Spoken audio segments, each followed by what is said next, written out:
The third day of Targa High Country dawned to yet more perfect rally weather, with 129 competitive kilometres held over some of the stages which make this event famous.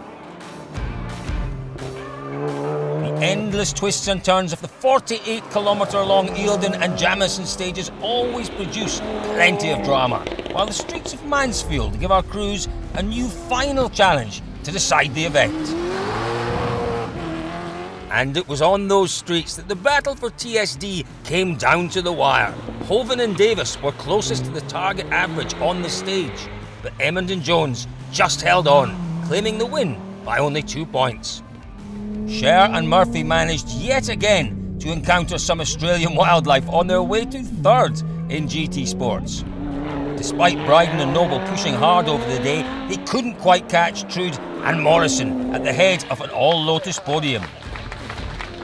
Kaplan and Penny were the crew to beat in Classic GT for much of the event, until a broken throttle cable slowed them on Jamison. This let Lawman and Bainbridge get ahead, and despite the Walkinshaw's crew's best efforts, they couldn't catch the Datsun. Also suffering mechanical issues, Stanton and Blake dropped out of the lead in Thoroughbred, leaving Dylan and Cora to claim the top step of the podium. And in a trifecta of mechanical woes, the day's long stage also denied Prieston and Braithwaite second in Classics. This promoted the Burns and Boogie and Freem. However, neither could catch Glusky and Winter, who took yet another win. Spence and Challoner Miles were too quick for the rest of the early modern 2 field, the BMW also finishing in the top 10 outright. Despite a number of challenges, Smith and Moscat threw down the gauntlet in GT production, but it wasn't enough to overhaul the Subaru of Monaghan and Stevenson.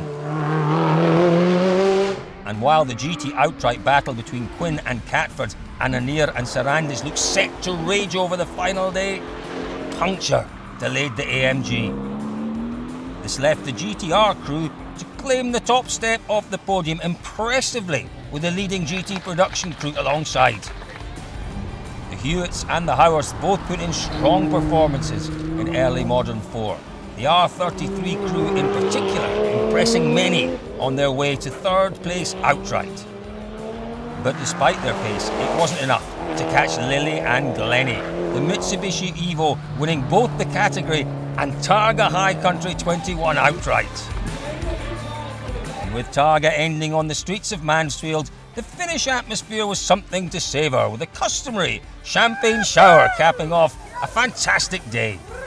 Coming up in April is the iconic Targa Tasmania, followed by Targa Great Barrier Reef, and then Targa High Country returning yet again in its customary November time slot.